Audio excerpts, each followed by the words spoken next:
IUI का full form है intra uterine insemination और IVF है इन विट्रो फर्टिलाइजेशन, जिसे साधारण भाषा में टेस्ट ट्यूब बेबी भी कहा जाता है।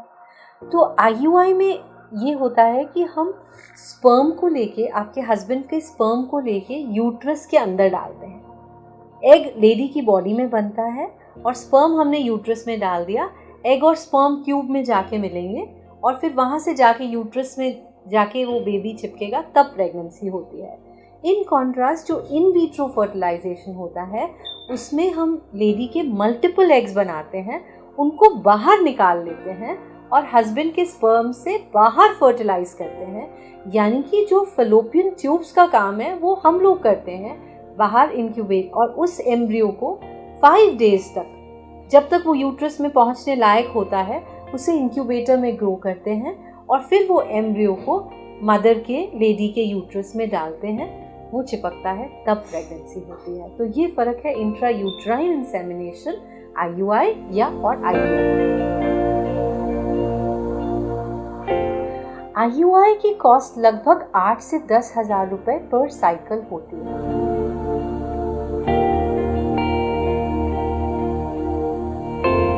IUI नॉर्मली हम लोग 3 साइकिल्स ट्राई करते हैं। अगर वो सक्सेसफुल नहीं होते तो फिर हम नेक्स्ट स्टेप पे देखते हैं कि क्या कारण है कि हमारा IUI किया हुआ सक्सेसफुल नहीं है। कई बार ऐसे में हम लोग लैप्रोस्कोपी और हिस्ट्रोस्कोपी एडवाइस करते हैं देखने के लिए कि हमारा IUI काम क्यों नहीं कर रहा। अदरवाइज़ कई बार बहुत सारे फैक्टर्स होते हैं, जैसे अगर लेडीज़ के एग्स बहुत कम हैं या मेल फैक्टर है, स्पर्म बहुत कम है, IUI उस वजह से सक्सेसफुल नहीं हो पा रहा, या लेडी की एज ज़्यादा है, तो हम IVF को जल्दी रिजॉर्ट कर सकते हैं। IVF लगभग 1,30,000 से 1,45,000 तक कॉस्ट करता है, एक साइकिल का कॉस्ट है।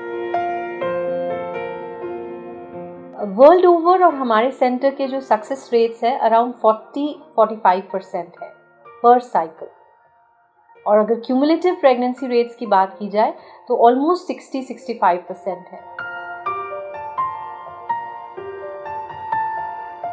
IVF स्टार्ट करने से पहले हम बहुत सारी जांचें करते हैं, ये देखने के लिए कि आप ठीक हैं, आप स्वस्थ हैं।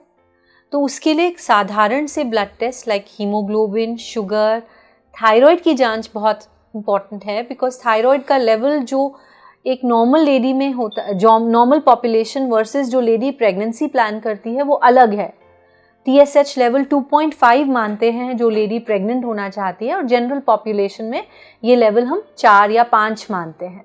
तो अगर हल्का भी थायराइड है तो हम स्टार्ट करते हैं, क्योंकि वो प्रेगनेंसी होने में मदद करता है। तो haemoglobin, sugar, thyroid, thalassaemia screening बहुत ज़रूरी है, बिकॉज अगर लेडी में थैलेसीमिया कैरियर माना जाता है तो हम हस्बैंड का करते हैं। हस्बैंड और वाइफ का थैलेसीमिया का कैरियर होना मतलब बच्चे में थैलेसीमिया मेजर हो सकता है, और वो हम अवॉइड कर सकते हैं। बेसिक इन्फेक्शंस की जांच like hepatitis B, hepatitis C, HIV और VDRL टेस्ट कराते हैं, ताकि हस्बैंड और वाइफ दोनों में कराए जाते हैं, ताकि आने वाले बच्चे में ये नोन इन्फेक्शंस ना हो। एक टेस्ट होता है AMH यानी कि एंटी मुलेरियन हार्मोन, ये हम लेडी में कराते हैं। इससे हमें उसका ओवेरियन रिजर्व यानी कि एग नंबर ऑफ एग्स की मात्रा, एग्स कितने हैं उसकी पता चलता है। उस हिसाब से हम आपको काउंसल करते हैं। आजकल PCO बहुत कॉमन है, तो एग्स बहुत ज़्यादा होंगे या एग्स बहुत कम है, उस हिसाब से हम किस तरीके का, किस इंजेक्शन लगाया जाए, क्या डोज लगाया जाए, वो डिसाइड करते हैं। तो AMH टेस्ट बहुत ज़रूरी है।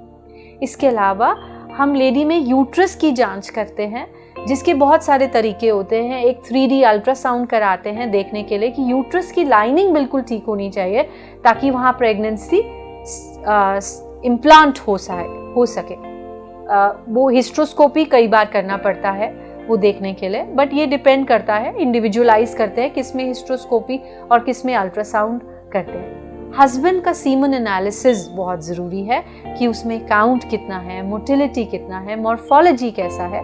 ये 3 इम्पॉर्टेंट चीज़ें हैं जो हम देखते हैं। तो ये बेसिक टेस्ट हैं जो एक IVF से पहले हम ज़रूर कराते हैं। IVF 2 तरीकों से स्टार्ट करते हैं। सबसे पहला एक तरीका होता है पीरियड के डे 2 पे हम आपको बुलाते हैं, उस दिन आपका अल्ट्रासाउंड करते हैं और कुछ ब्लड टेस्ट किए जाते हैं। अगर हमें ठीक लगता है तो हम आपको डेली इंजेक्शंस लगाते हैं। ये डेली इंजेक्शंस इसीलिए लगाए जाते हैं, इन्हें गोनेडोट्रोपिन्स बोलते हैं। ये वही हार्मोन्स हैं जो एक लेडी की ब्लड में नॉर्मली होते हैं, but at a higher dose हम इनको देते हैं और इसीलिए देते हैं और डेली देते हैं फॉर 10 to 12 डेज, ताकि एक एग लेडी के शरीर में जो नॉर्मली बनता है, हम मल्टीपल एग्स ग्रो करना चाहते हैं, इसके लिए हम डेली इंजेक्शंस लगाते हैं। और 5th day, 7th day, 9th day आपको बुला के अल्ट्रासाउंड से चेक करते हैं कि कितने एग्स बढ़ रहे हैं और उनका क्या साइज है। जिस दिन एग्स 17 to 18 मिलीमीटर के होते हैं, उस दिन फिर एक ब्लड टेस्ट कराते हैं और अगर हमारे उस ब्लड में इस मात्रा ठीक आती है तो एक आखिरी इंजेक्शन दिया जाता है जो कि रात में लगता है अराउंड, और वो HCG इंजेक्शन होता है जो एग्स की फाइनल मैच्योरेशन के लिए होता है। उस इंजेक्शन के लगने के 36 घंटे बाद, 36 आवर्स बाद हमें वो एग्स बाहर निकालने पड़ते हैं। तो अगर 10 दिन इंजेक्शन लगे तो 12वें दिन आपका एग रिट्रीवल होगा। ये प्रोसीजर एनेस्थीसिया में किया जाता है, फिर आप बहुत कंफर्टेबल रहती हैं और उसको प्रोसीजर हार्डली 10-15 मिनट का है। जैसे हम ब्लड निकालते हैं वैसे ही हम एग्स को सक कर लेते हैं और सक्शन मशीन से, और वो एग्स निकाल के हम अपने एम्ब्रियोलॉजिस्ट को देते हैं। उसी दिन हम आपके हस्बैंड का शुक्राणु लेते हैं और अगर उसका काउंट और मोटिलिटी ठीक है तो एक एग के आसपास हम स्पर्म डाल देते हैं और उसको इंक्यूबेटर में फर्टिलाइज होने के लिए रख देते हैं। उसको देखते हैं डे 1 पे वो एग और स्पर्म, एक एग और एक स्पर्म मिलके 2 सेल हो जाता है।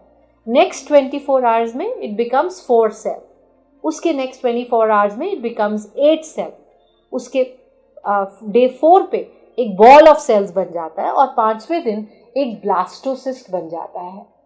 साइंस ने इतनी ही तरक्की की है कि वो डे 5 तक हम एम्ब्रियो को ग्रो कर पाएँ। उसके बाद हमें उस लेडी को के अंदर, इसके यूट्रस के अंदर डालना पड़ता है।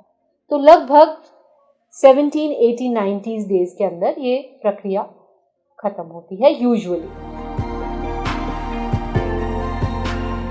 IVF 1978 में शुरू हुआ था और first IVF baby Louise Brown का अपना बच्चा अपने आप हो गया है। तो IVF बहुत ही सेफ़, इन गुड हैंड्स, बहुत सेफ़ तरीका है और इससे घबराने की ज़रूरत नहीं, इससे डरने की, इससे भागने की ज़रूरत नहीं है। दी ओनली प्रॉब्लम जो है, जो डेली इंजेक्शंस का कष्ट है आपको, जो डेली इंजेक्शंस लगते हैं 10 दिन के आसपास लगते हैं, वो थोड़ा सा पेनफुल है। मेंटली बहुत थोड़ा सा इंसान डरा होता है, that is more fearful. Otherwise उससे डरने की ज़रूरत नहीं है। जो एग रिट्रीवल का प्रोसीजर है वो भी एनेस्थीसिया में किया जाता है ताकि आपको कोई पेन ना हो। कुल 10 या 15 मिनट लगते हैं एग रिट्रीवल में। और जो एम्ब्रियो ट्रांसफ़र का प्रोसीजर है वो तो बिना एनेस्थीसिया के किया जाता है, उसमें बिल्कुल भी पेन नहीं होता, विद इन 2 मिनट्स वो प्रोसीजर हो जाता है। तो ओवरऑल बहुत पेनफुल प्रोसीजर नहीं है। हाँ, मेंटली इंसान ज़रूर बहुत डरा होता है, इसीलिए उसको ज़्यादा डर लगता है, अदरवाइज़ बहुत ही सेफ प्रोसीजर है। जब आप एक IVF सेंटर, अगर मुझे अपना IVF कराना हो कभी और मेरे को एक सेंटर चूज़ करना हो तो मैं उस सेंटर में जाऊंगी जहां मुझे एक डॉक्टर से एक अपनापन लगे, जहां वो मुझे अपनी हर बात समझा पाए कि ये क्या हो रहा है, क्यों हो रहा है और कैसे होगा, और मुझे ये लगे कि यहाँ पे सच्चाई है, ट्रांसपेरेंसी है और एक अच्छा रिलेशनशिप मैं बिल्ड कर पाऊँ उस डॉक्टर से। बिकॉज आई बिलीव कि IVF एक बहुत छोटा प्रोसेस नहीं है, इट विल टेक टाइम, और उसके बाद प्रेगनेंसी आने के बाद भी पूरे 9 महीने यानी कि 1 साल की जर्नी मैं जिसके साथ अच्छे से बिता पाऊँ और गो थ्रू कर पाऊँ ये डिफ़िकल्ट जर्नी, मैं उस सेंटर को चूज़ करना चाहूँगी। तो इसीलिए आप भी उस सेंटर को चूज़ कीजिए जहाँ पे आपको एक ट्रस्ट, एक ऑनेस्टी, एक अच्छा एनवायरनमेंट, एक पॉजिटिविटी मिले, वहाँ चूज़ कीजिए। डॉक्टर्स तो सभी बहुत अच्छे होते हैं। Please subscribe to our channel first step IVF and we will be happy to answer all your queries. Stay safe, stay healthy.